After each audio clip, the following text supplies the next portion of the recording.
नमस्कार दोस्तों, भूटान के पुनाखा शहर में सफाजोंग से आपका स्वागत है। जैसा कि आप लोगों ने पिछले व्लॉग में देखा, Pochu river, Mochu river, local market, 108 stupa, nature trail, Dochula पास।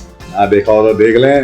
और इस एपिसोड में हम आपको दिखाएंगे दोनों नदियों के संगम पे बना हुआ पुनाखा जोंग, जिसको कि हम लोग पुनाखा फोर्ट भी कहते हैं।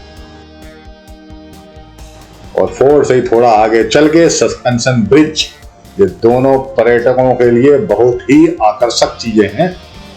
तो आज के व्लॉग में अंत तक बने रहिए, वरना बहुत सारी चीजें मिस कर जाएंगे।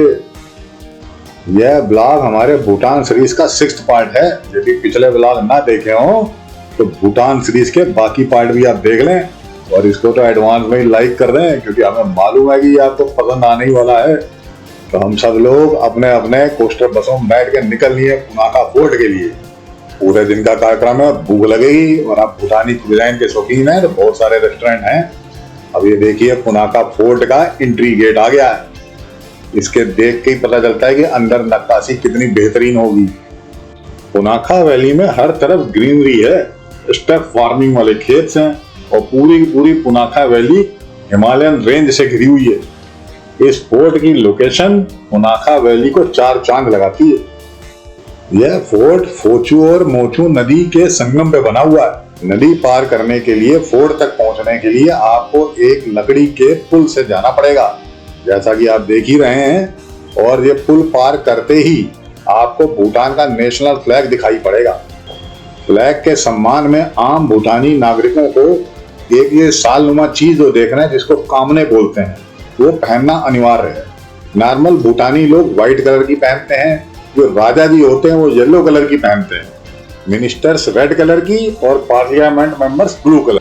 कामने पहनकर ही फोर्ट में एंट्री करने का प्रावधान है। यह किला मुख्यतः 3 प्रांगणों में डिवाइडेड है। पहले में एडमिनिस्ट्रेटिव ब्लॉक है, उसके आगे वाले में स्पिरिचुअल ब्लॉक है, तीसरे प्रांगण में जाना अलाउड नहीं है, और अंदर एक बढ़िया सा पूजा स्थल भी बना हुआ है। ये जो आपको लकड़ी की खड़ी सीढ़ियां दिख रही हैं, उसके 3 पार्ट हैं। बीच वाले पार्ट से राजा जी जाते हैं, एक तरफ से एडमिनिस्ट्रेटिव हेड जाते हैं, और दूसरी तरफ से कॉमन भूटानी चढ़ते हैं। किले की दीवारों पे पेंटिंग के माध्यम से बहुत ही खूबसूरती के साथ भूटानी कल्चर दिखाया गया है।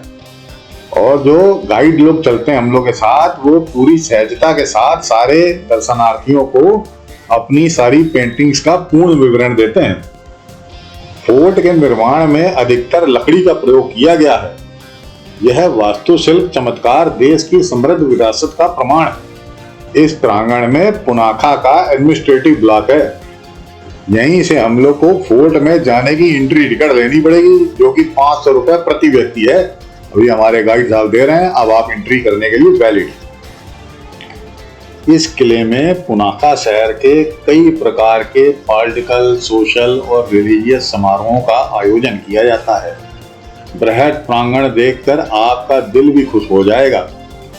मुख्य 5 दिन के फेस्टिवल में देश के बड़े छोटे बौद्ध भिक्षुक, मॉन्क्स, लोकल्स, आर्टिस्ट सब मिलकर इकट्ठे होते हैं और मुखौटा नृत्य और पूर्वजों की आत्माओं के लिए पूजा करते हैं। हम लोग सब किले के अंदर टहलते टहलते विस्मयकारी वास्तुकला का प्रादुर्भाव देख रहे थे, और उस आर्किटेक्ट को धन्यवाद कर रहे थे जिसने इस खूबसूरत आर्किटेक्ट को अंजाम दिया। और हाँ दोस्तों, किले के कई कमरों और मेडिटेशन हॉल्स में कैमरा अलाउड नहीं था।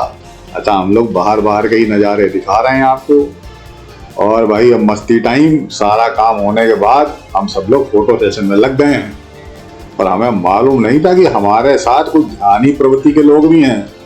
सबने अपने अपने मन के उद्गार इस बरगद के पेड़ के नीचे बैठ करके पूरे कर लिए। कोई शिष्य नहीं मिला तो आपस में ही एक दूसरे को आशीर्वाद देने लगे। और भाई, जोंग से निकल के लगभग 10 मिनट की दूरी पे सस्पेंशन ब्रिज है, जो कि भूटानी लोगों के लिए सिर्फ आने जाने का जरिया ही हुआ करता था। पर पता नहीं कब इंस्टाग्राम और रीलों ने उसको टूरिस्ट प्लेस बना दिया। आइए, हम ले तो चलेंगे ही आपको वहां पे, जरा वहां के नज़ारे भी तो लीजिए। यह सस्पेंशन ब्रिज पुनाखा डिस्ट्रिक्ट के कुछ दूर दराज के गांवों को पुनाखा फोर्ट यानी पुनाखा जोंग से जोड़ता है। दोस्तों, आपकी जानकारी के लिए बता दें, ये इतना पुराना सस्पेंशन ब्रिज है, इसका निर्माण 1637 अर्थात 1637 में कराया गया था, जब पुनाखा भूटान की राजधानी हुआ करता था। और यह ब्रिज मोचू नदी पे बना हुआ है। अब आप समझिए इसका पुरातात्विक महत्व। इस ब्रिज की लंबाई 180 मीटर है और इस पे खड़े होकर आप ठंडी ठंडी हवाओं का आनंद और अगल बगल के नज़ारों का आनंद ले सकते हो। क्योंकि यह पुल एक किनारे से दूसरे किनारे को जोड़ने के लिए विशाल सीमेंट ब्लॉकों में लगे केबलों पर निर्भर करता है, इसलिए तेज हवाओं में यह पुल डगमगाता है। कुछ लोगों का कहना है कि पुनाखा में सस्पेंशन ब्रिज पर चलना रोमांच पसंद करने वाले लोगों के लिए है। अब हमारे सारे रोमांच पसंद लोग फोटो सेशन करा रहे हैं पुल के ऊपर खड़े होकर। इनसे ज्यादा आनंद कौन लेगा भाई। खैर, कुछ भी कहो, यहाँ तक आना और इस पुल पे चलना ये अपने आप में एक असीमित आनंद की अनुभूति करता है।